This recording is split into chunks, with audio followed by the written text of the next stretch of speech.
Okay, so maybe just a general remark.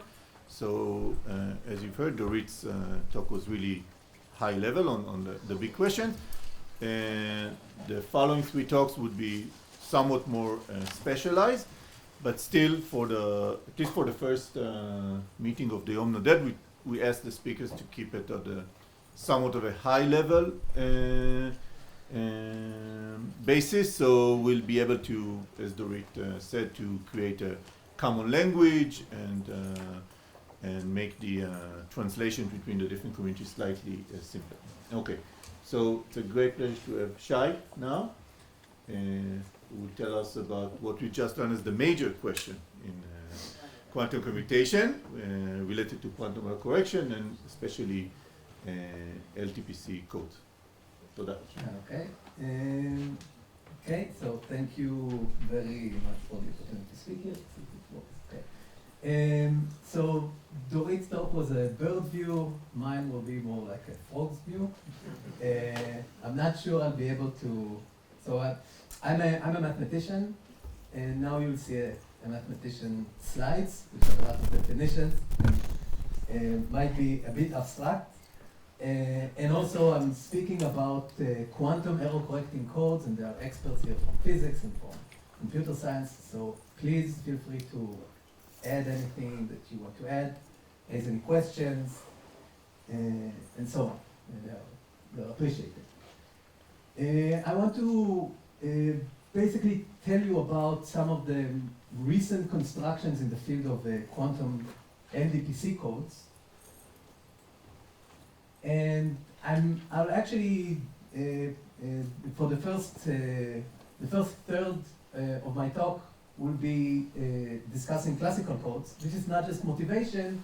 I will actually use the construction from the classical theory of error correcting codes to construct interesting quantum codes. So first, what is a classical code? In the next slide, I'll just give you the precise the way a mathematician thinks about the code.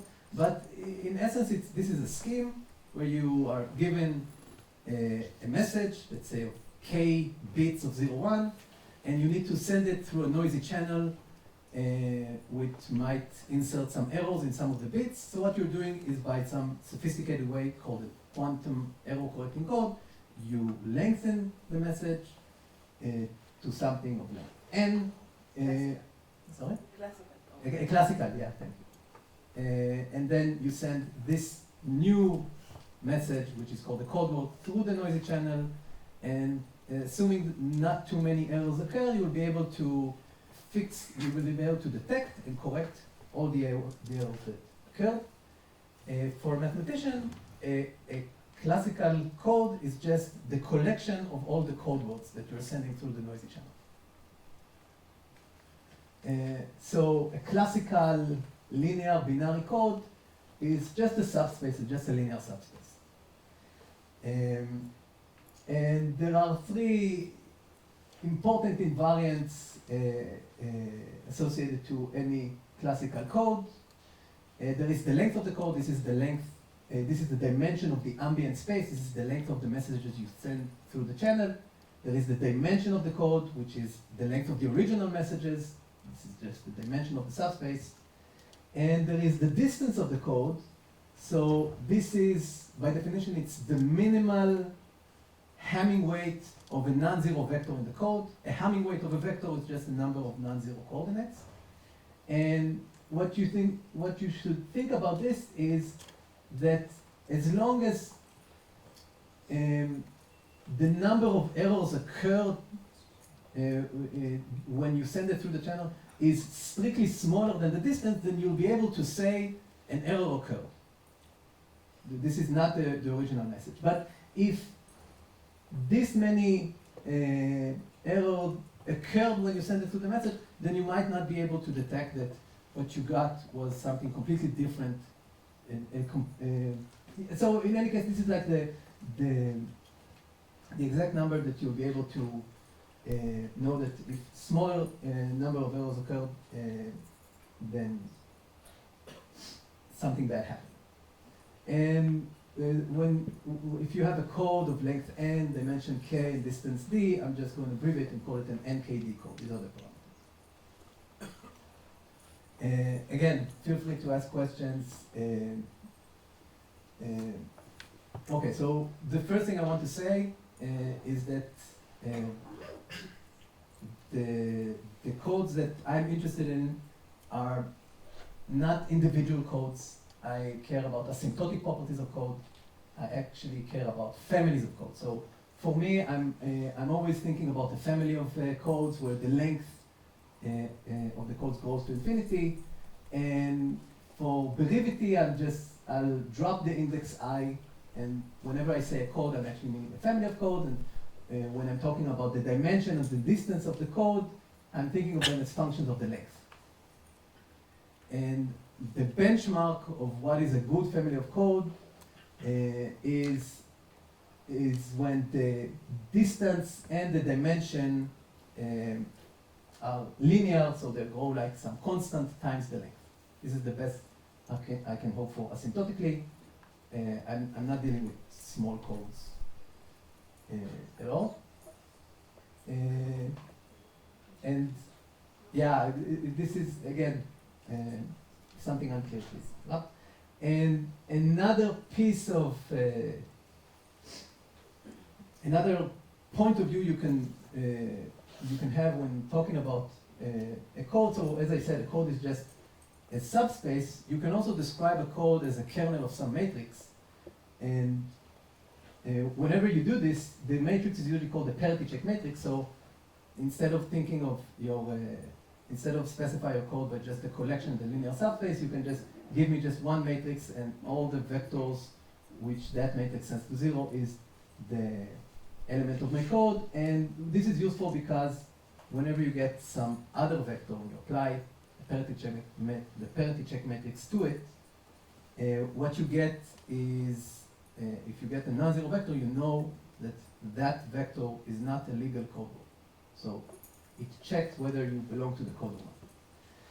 And as I said, we're dealing with asymptotic property. So here's the first, the term low density parity check. LDPC refers to a family of codes where the number of ones in the rows of the parity check matrix is bounded. It does not grow with them. Okay.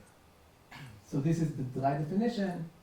The next two slides, I just want to give you two examples of classical LDPC codes. This first example is quite elementary, naive, does not give you good codes, but it highlights a simple idea that you can construct codes from graphs. So you can construct codes from geometric objects. So let's say you have some graph, finite, simple. Simple means no loops, no multiple edges, connected, undirected graph on m vertices and n edges. So from this graph, you can define a matrix, a 0-1 matrix. Let's say that the rows are parameterized by the vertices, and the columns are parameterized by the edges. And you put a 1 if the corresponding vertex belongs to the corresponding edge. So this is a 0-1 matrix. You can, by decree, consider this as a parity check matrix of some code. So you take the kernel of the matrix, you call this code the cycle code of the graph. And now you can just read or say interesting properties about the code, the resulting code, from whatever you know about the graph. So recall, I'm interested in a family of codes, so I need a family of graphs. And whenever the family of graphs are of bounded degree, let's say every vertex in all the graphs have at most 10 neighbors, then the resulting code will be a low density parity check, because every row, number of ones in the row, is exactly the number of edges touching a single vertex. And the dimension of the code is the number of edges minus the number of vertices plus 1. It's the famous formula. Just count the number of cycles in the graph. And the distance of the code is just the size of the shortest non-trivial cycle in the graph, the girth of the graph. And so this is an example where we have a code, the object that we care about, and we have a geometric object, a graph, and properties here correspond to properties here with an exact dictionary. These codes are not good. The best you can hope for is, so the dimension could be good, linear, but the distance can be better than log of n. So this is just one example of getting an LDPC code from a graph. The next example is kind of taking this idea but adding a new gadget into it. So I'm not just going to construct a code from a graph, I'm going to construct a code from a graph and a smaller code. This is important for some other interesting construction of quantum codes. So let's say we, as before, we have a graph or a family of graphs. And I'll assume that the number of neighbors of each vertex in every one of the family of the graphs is D. So D is fixed, D is 10. And I want, or 100 or 1,000, but fixed. And so I have these graphs, and I'm asking you to give me another piece of information I need is a small code whose length is D. And using these two pieces, I'm constructing something called Tanner code. Tanner, his name will appear later on. So I'm constructing a new big code using the big graph and the small code by putting the bits on the edges of the graph. So my ambient space are all zero-on functions on the edges. And such a function belongs to the Tanner code if around every vertex in the graph, you can restrict your vector just to the D edges touching that vertex. You'll get a vector of length D. I want that vector to belong to the small code. So this is a generalization of the cycle code from before, in a way. And it turns out that these Tanner codes are LDPC, and you can even make them good, but you need to pick appropriate graphs called expander graphs, which I will not, I've written here the precise definition, but think of an expander graph is a graph where every set of vertices, or every reasonable set of vertices have a lot of edges leaving it, and I also need the small code to satisfy some properties, and we have a lot of examples of such objects. So whenever we have these two condition holds, then our Tanner code, what I'll call them expander codes. This was a construction due to Sipser and Spielman. So whenever you have a Tanner code on an expander and the small code has good enough parameters, then you in fact have good classical LDPC codes. So this is I'm going to, so this is what I want you to Anybody knows what's an expander? raise your hand if you know what an expander. Okay. So as I said, this is the dry definition. The more intuitive definition is you have like every set of vertices, like it expands many of their edges, leaving it. So edges with exactly one vertex from the set and another vertex from outside the set. The way to think of an expander is what is a counterexample of an expander. So think of so it's a doorbell or a shkolet. So think of a gigantic graph, highly connected with 1 billion vertices and another copy of it, and then just draw one edge from the two copies. So this is not a good expander because this gigantic set of vertices have just one edge leaving I won't speak about expanders anymore. This is something that we're going to exist. This will be tucked under the rug. The point is that we know how to construct good classical LDPC codes. Okay, so this is what I want to say about the classical world. Okay, so for the remaining time of my talk, I want to discuss quantum codes, the analog of good and LDPC in the quantum world, to relate them to mathematical objects called complexes, and then to give some examples. The point of the talk is not to explain what are quantum error correcting codes, so I don't think I'm the right person to describe it. I welcome the experts to contribute their opinion. The purpose of the talk is really to give you some explicit examples and the most cutting edge construction of quantum LDPC codes, or some cutting edge examples.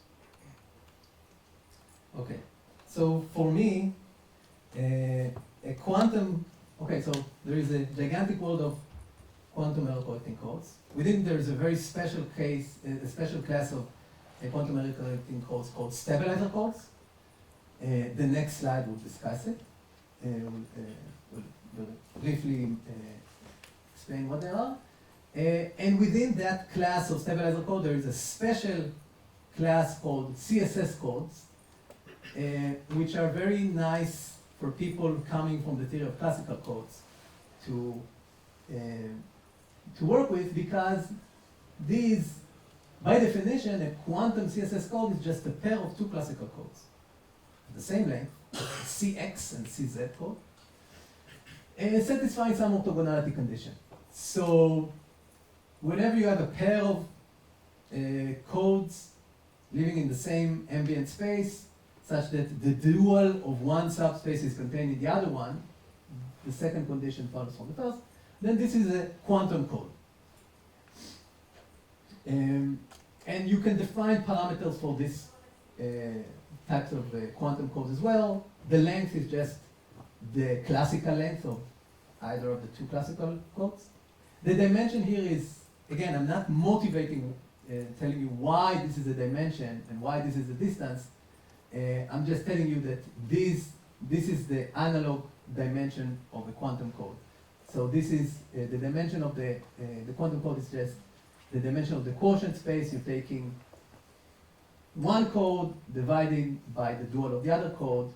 That space is the dimension. So the dimension of that space is the dimension of the code. And the distance of the quantum code is the minimum of two types of distances, accounting for being that we care about two different types of errors. There is the x distance and the z distance. Before, the distance of the code is just the minimal Hamming weight of a non-trivial, non-zero vector in the code. So here, the x distance is the minimal Hamming weight of an element of the x code which is not in the dual of the z code. So the dual of the z code, these types of error we don't really care about. And whenever we have the three parameters n, k, and d, we denote a quantum code by an NKD where we use double square brackets. Why don't we care about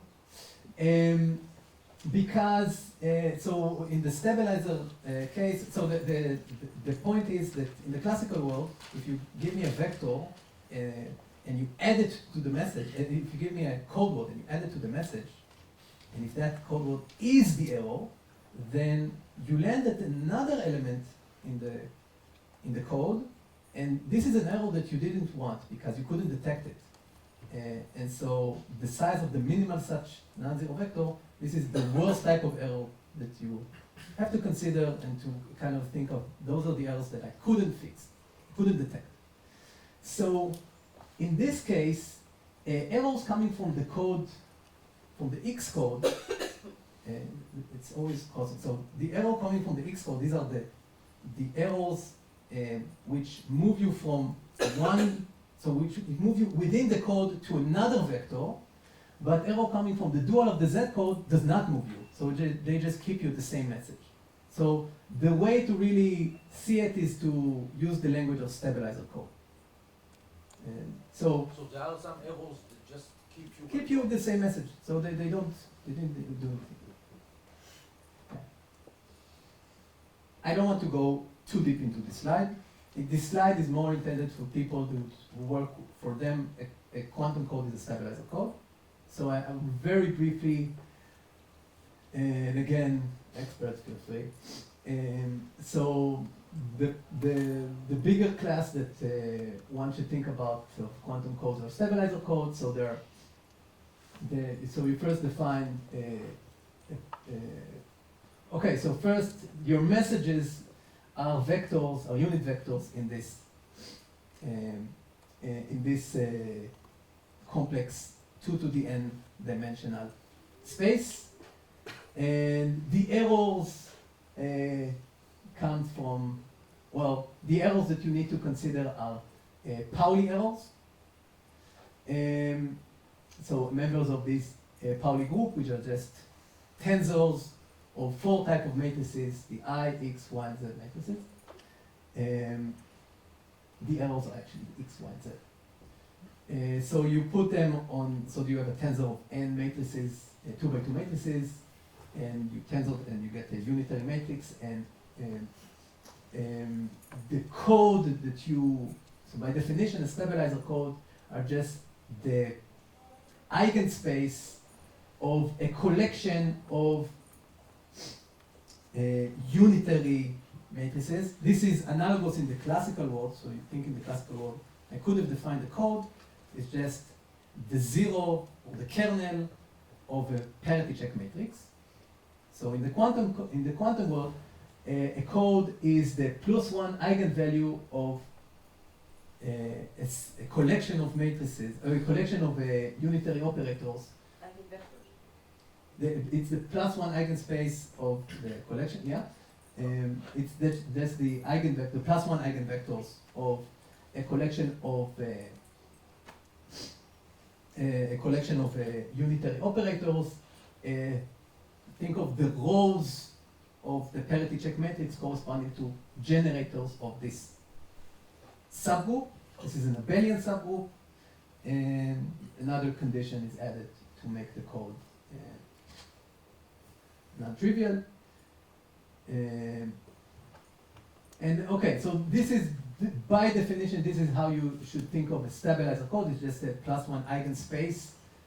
And you can, essentially, you can take S and, so I'll reverse engineer. So any CSS code is just a special case of a stabilizer code. The way that you do it is, for a CSS code, you have 2 classical codes, an X code and a Z code. Let's say that you have a parity check matrix of the X code and a parity check matrix of the Z code. I'm going to define the stabilizer group of the corresponding stabilizer code as follows. So the stabilizer, so for any row in the, say, parity check matrix of X, I'm going to define an element in the Pauli group, a stabilizer corresponding to that 0, 1 vector, by just taking the tensor of so there shouldn't be an I here and an I here. So I'm just taking a tensor and I'm putting an X in the I coordinate if the corresponding, there is a 1 in the I coordinate of the parity check matrix. So it's just a recipe, just saying that don't think about stabilizer code anymore. I'm just going to think about CSS codes.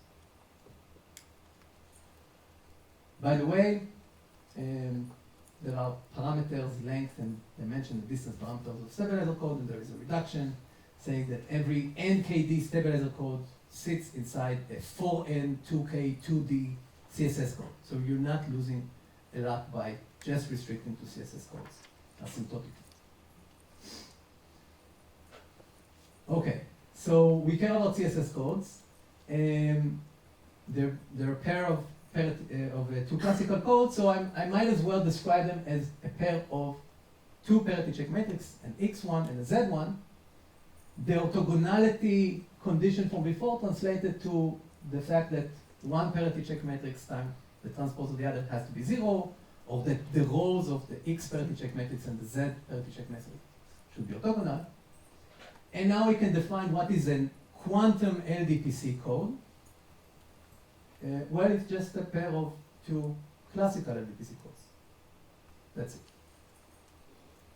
And I can define what is a good code. I could have defined it earlier. It's just same as before. Not linear dimension. It's a pair with the orthogonality. With the orthogonality, yeah, thank you. So the good is just it's the same as before. And what was a driving question in the field for many years are there, so QLDPC is just a short for quantum LDPC or CSS LDPC code. Are there good quantum LDPC codes? So for many years we were very far from it. And I want to, right off the bat, just give you, to mention one important fact so that you wouldn't be mistaken to think that you can construct good quantum LDPC codes from good classical ones. You have to be careful. By definition, a quantum LDPC is just a pair of two LDPC with the orthogonality condition. There is no hope of finding a good quantum LDPC using two good classical LDPC. Because of the orthogonality condition, it kind of, so if you have the orthogonality condition, and let's say that the X code has good distance, so what does that mean? It means that every row of HZ have a linear number of ones because the distance of the X code is linear, which is the exact opposite of what I need for the Z code to be LDPC, saying that every row has a constant number. So the orthogonality condition really forces you to not taking good classical codes for the CX and the CZ. But you cannot, is there another way to get the I will show you a very rich source of constructing quantum codes, but it's not just finding CX and then thinking and finding CZ. This is not the correct Not way. every quantum code can be regarded as a pair of two classical codes which are... So as I said, every stabilizer one can be essentially reduced to it, but this is not the right way of constructing quantum codes. I will show you a mathematical way of constructing them, which so I'm being very specific. You're not just finding the CX and the CZ and try to make their orthogonality condition. You do something different. Maybe it's worth remarking about the motivation for LDPC codes for the physicists. Yes. This is just to say that these are, first of all, the Tori code is not a good LDPC code, but it is an LDPC code, and because the constraints are four-wise, and it's interesting because it's a construction. Good LDPC codes is a construction in which you have practically, in order to measure the syndromes, you only need to apply local measurements because the stabilizers are local, and non-practically you have a local Hamiltonian. So it's a physically interesting system. And the thing is that the fact that the distance is large, what that means is that if you look at states in the code space, and you look at reduced density matrices on, say, a fraction of the whole number of qubits, suppose, 10% of the qubits, if you correct 20% of the errors, the state is going to be completely random. So the states are not only highly entangled, but the entanglement has a scale which is global, macroscopic. And you don't see anything if you look at just a small number of qubits or even a fraction of all the qubits. But being good is not so important practically, so, for error quality improvement. I'll get back to it. So the last question in my slide is, given that fault tolerance is really our main goal, how close are we to fault tolerance using a new construction of good quantum LDPC codes? So, in the classical world, being good is exactly what you need. You fix a lot of errors. So, but for fault tolerance, I'm not sure that. Yeah, but even in the classical world, practically, Practically, yeah, I'm not practical, I'm asymptotically. So. But the way Alex explained it to me, that when they come to him and ask him or talk to him about quantum error correcting codes many years ago, then like I don't know, like a private company come to him and for them there are so many bits that they're allowed to use, and his results are like asymptotic. So like the idea was that these are like two separate things, but as the time progressed, like the number of bits, the number of the size of the information grew, and then really some idea from the asymptotic could be useful. So But it's not just the dream. I mean, for example, IBM's code that they are putting on their roadmap was constructed. They have a code that they want to put on their machines in by 2029 or something, and it was constructed using these good quantum LDPC codes mapped to 2D in some kind of I don't know, some kind of an embedding in 2 dimensions. But the point is that these codes are really good.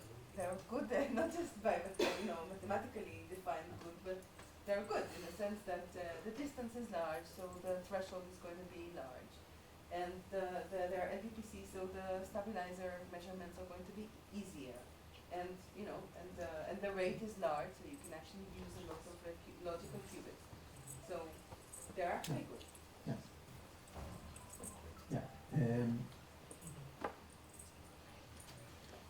Okay, so the next slide, I'm promised I'll give you examples. So it looks like a lot of mathematical definition, but the next two slides are really important because I want to explain to you what's a great way to construct new CSS code. Everyone can do it.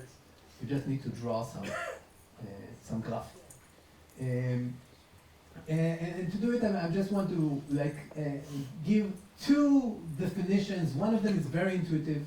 The other one is more abstract. So the intuitive definition. So I want to tell you about.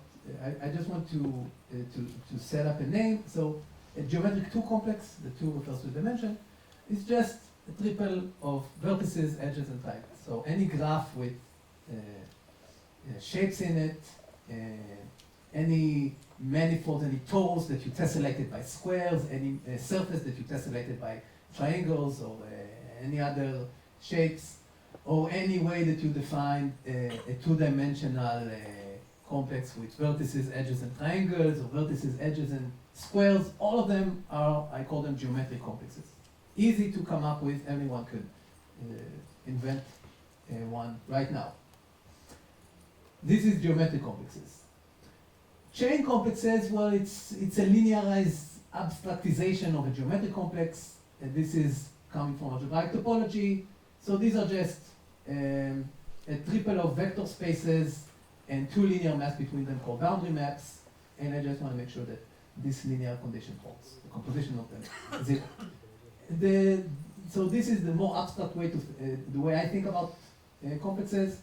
But every geometric complex gives you automatically a chain complex very easily. So you just, if you have the vertices and faces, then you can construct vector spaces spanned by these sets. And the natural boundary maps, so the map that sends a triangle to its 3 edges and an edge to its 2 vertices, you linearize these natural boundary maps, natural geometric boundary maps, you get linear maps. And so every geometric complex is a 2 complex. And the point which was extremely useful in recent years when trying to construct new interesting quantum LDPC codes is the fact that every CSS code can be viewed as a chain complex and vice versa. So this orthogonality condition, you can really interpret it as the boundary of the boundary is 0. And so people might like to work on quantum codes, but they in fact work on chain complexes. They just don't know it.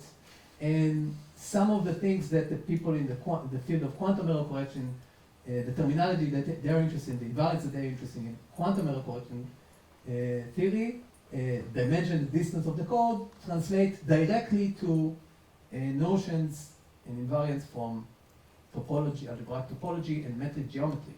So the dimension of the code is exactly the dimension of the first homology of the complex. And the distance, the x and the z distance of the code are exactly the consystole and the systolic parameters of the complex. And the code is, if the code come or is related to a geometric complex, so it You is. need to understand the systolic and cross. No, I just want. I'm just telling you that mathematicians were interested in these, the things on the right, independently before they knew about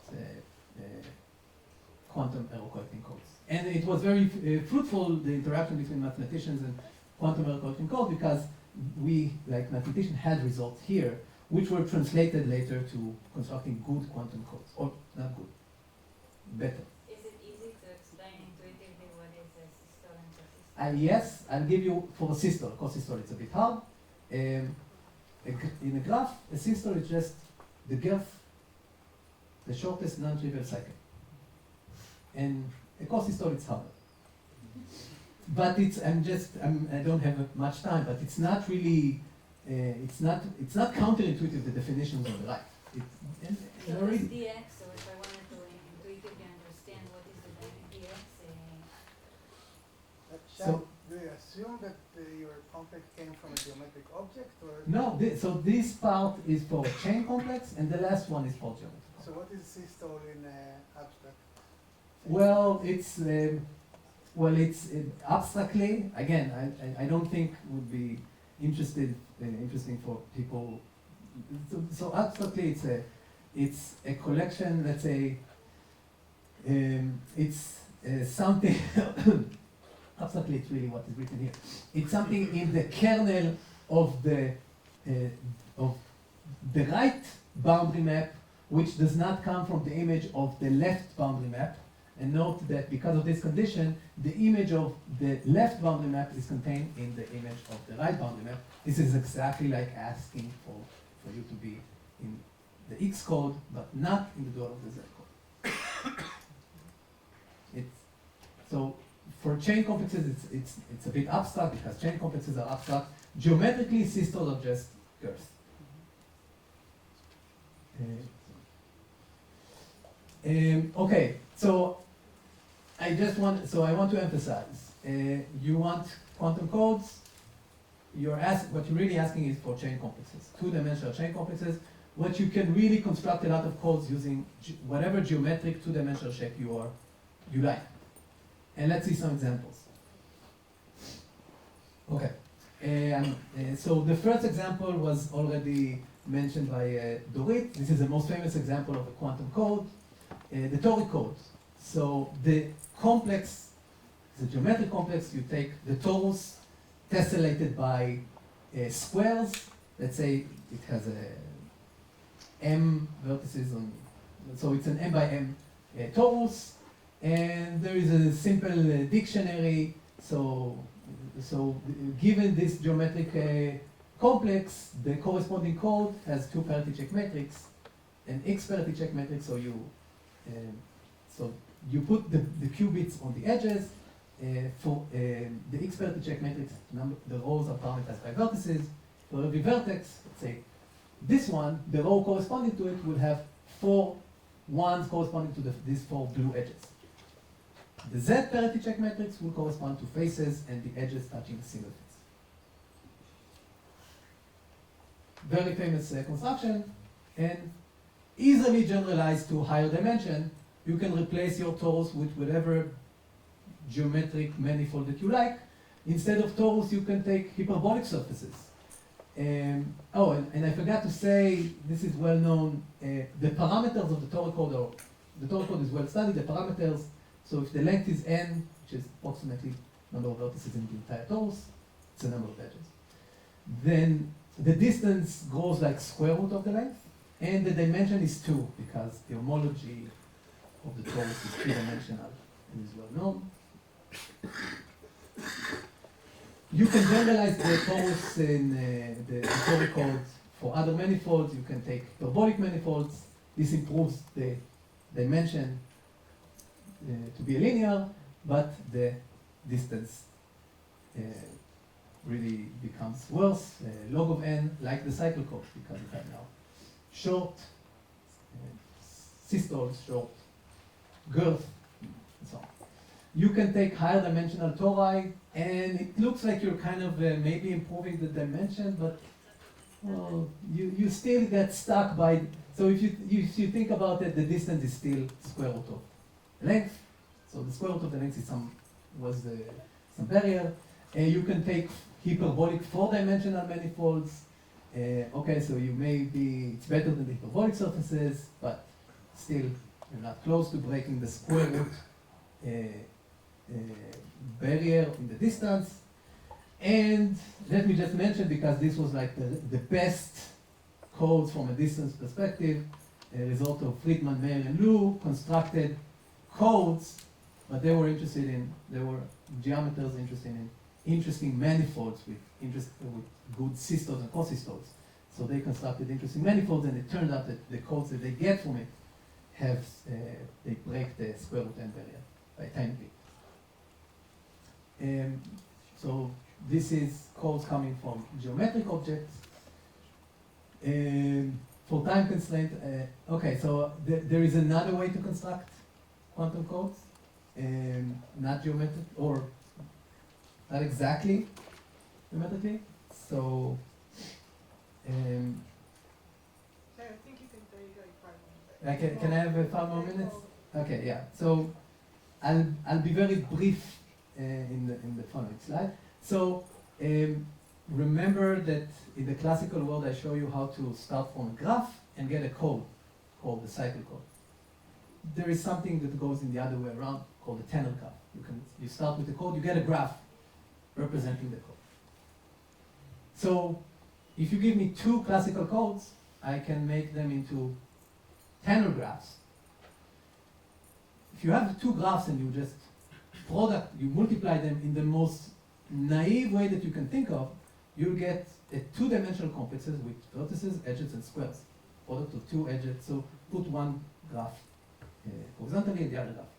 So one graph vertically, the other graph horizontally, an edge and an edge will turn to a square. So you take these 2 Tanner graphs, you get a 2 complex. The product is a 2 complex, and you look at the code that you get from it. And this is how like the parameters from the earlier codes become parameter of the quantum codes. The length is just the product of the length.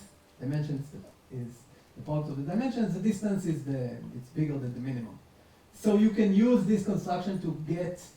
This is called the hypergraph product code. You can use this construction to start with any 2 classical codes and get codes whose dimension goes like n and the distance goes like square root. And finally, the last example, I won't go into the details. I will just upload the slides if you want to look at it.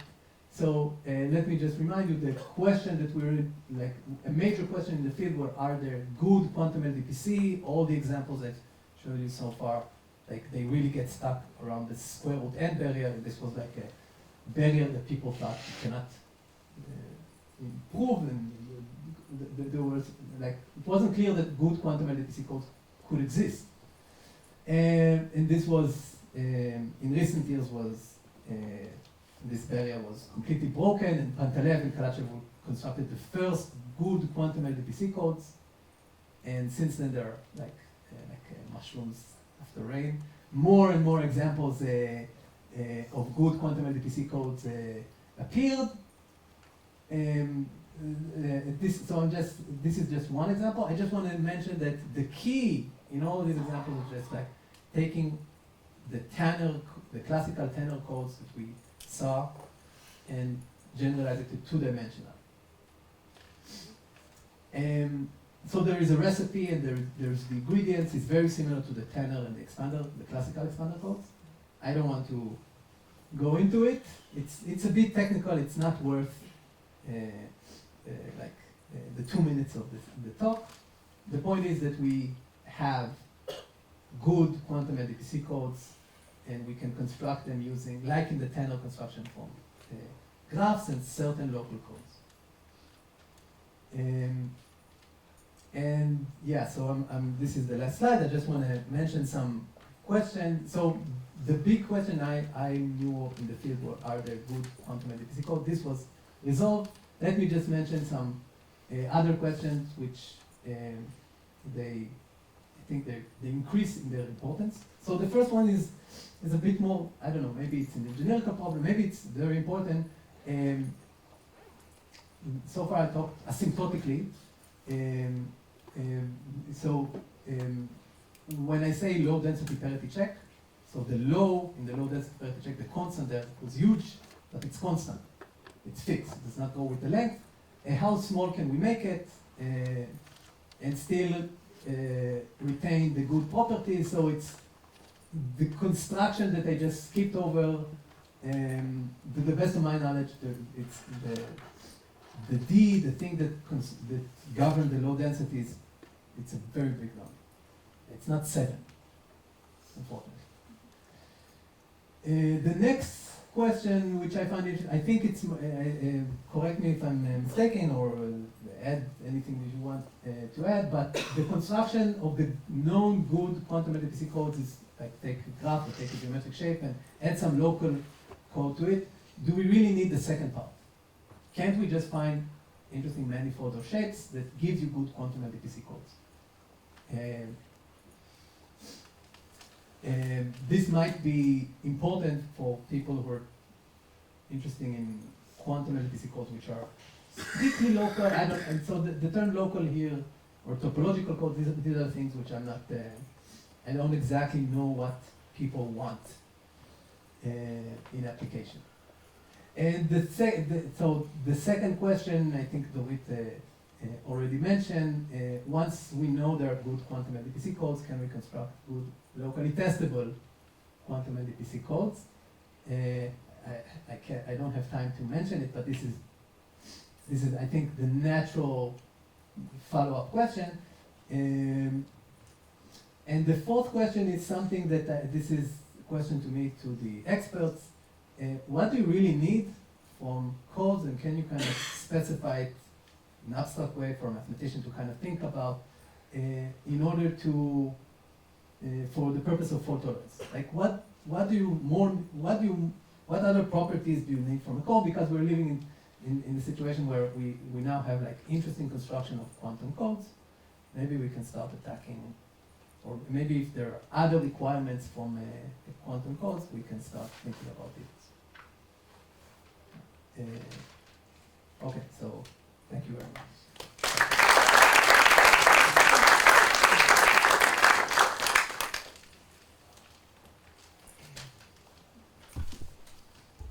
Yeah. So, I have a question. Is it trivial to show, for example, that you cannot have a good quantum LDPC code embedded in, say, 4 dimension, so the qubits are embedded in 4 dimension, and you have local constraints? No, so let me so there were a lot of conjectures about the limitation of what you can hope for to get, what kind of codes you can get from like manifolds in dimension 2 and 4, and some of the conjectures were disproved. For instance, there was like Gilles Zemmour kind of conjecture. He kind of looked at these examples and these examples, and he kind of raised a conjecture that, well, all the quantum codes that you get from geometric objects will be constrained by the property that I think, let's see, that so there's some kind of inequality using the dimension, square of the distance and the length. Kind of said that there is some limitation that this satisfied and this satisfied, so probably every class quantum code coming from geometric objects are satisfied. This was disproved by, this was the motivation for this construction. So they showed, no, you can't just say it. You can't just say that every 4 manifold is bound on the systole and the cosystole, or there is a bound on distance. So I think it's not known what you can get from geometric manifolds, what kind of codes. By geometric, you mean low dimension or? All dimension. Yeah, I'm not restricting the dimension. Yeah, okay. No, So- but it seems like if you are restricted to dimension, this should not be possible. Yeah, maybe if you restrict it to 2, but even for 4, like, That's why I asked about Yeah. 4. yeah, even for 4, there was counter. Maybe for 4, you might. I think it's open. You don't know what you can get even for 4-dimensional. Let me just mention, there was like a contribution going in the other way around. So, using now the construction of good quantum LDPC codes, Hastings and Friedman were able to show how to construct from it manifolds with good properties. So, what you're asking is kind of a geometric problem of trying to give. So, The dimension there is high. the dimension there is 11. So for any CSS code, they constructed an 11-dimensional manifold. 11 is not so high. So it's not so hard, yeah. But so it's When is this, you said from? 2 years ago because they relied on good quantum LDPC codes, and they use it to answer a question of Gromov from metric geometry. So like it went in the other way around. So they get which kind of codes? They get manifolds, so they're using good quantum LDPC codes, and they're getting 11-dimensional manifolds whose 4 systole and 4 cosystole are linear. Because, as I mentioned, the systole correspond to the x distance and the... So, this is... Sorry, but do they get, but it's not good codes? Or No, they're using good codes to construct interesting manifolds. Okay. Here, this result using interesting manifolds to construct decent codes. But if you take the manifolds that they generate, you go back to a code. It doesn't work in the other way around, yeah, unfortunately. And I'm not even sure that you cannot construct lower dimensional manifolds like you asked for. 4-dimensional, they constructed 11, maybe you can do 6, I don't know. It's still open, yeah. Let me give you a admittedly extremely vague argument, Okay. and maybe tell me why it's wrong. Like in say in 4 dimensions, or forget about 4 dimensions. Sorry. An LDPC code somehow defines an expander inside it. In LDPC code, Well, You mean a good one or? a good one, yeah. I mean, Can you say why exactly? Yeah, I said it was going to be vague. But somehow, right, if you think of constraints as edges, what the property of an LDPC code is that if you touch a few bits from the code, these touch many edges, right? So, and therefore these edges must connect the bits that you touch and the bits that you didn't touch. It's a small set expert. Okay, so assuming that, so what do you? Yeah, and on the other hand, expanders cannot be embedded in a 4-dimensional space. But this is the same type of embedding? I don't know, it's very vague. I have this very vague notion that I'm hoping that someone would... so you have to be a little bit careful. So expander graphs, every graph can be embedded in 3-dimensional. It depends on how you... Yeah. So, yeah, embedded meaning that the constraints are also... right, locally... yeah. So this is the kind of, I But the accumulatory structure where you embed the expander Yeah. into lower dimensional manifolds or polytopes even. So, Yeah. so it's not, it's different types of embedding. Maybe this is the embedding relevant to this. I mean, this is a good point. This is in my mind, this is related to this question. Like, can you? It's kind of it's related to the embedding because can you if there were like a good quantum LDPC codes coming from geometry, it means like you have like a good expander in low-dimensional manifolds. But the current best obstruction, they're not very good. So. Intuitively, I agree with you, but I don't have any good proof. Okay. Then a conjecture. I want to remark about your question about the fault tolerance. As far as I know, for example, QEra used QFPC codes to construct fault tolerant. Right. So So maybe so the question is so short for it to be like a bit ambiguous so that nobody could be. Okay, so the real purpose of the talk is I want to talk with people in fault tolerance and understand what is needed.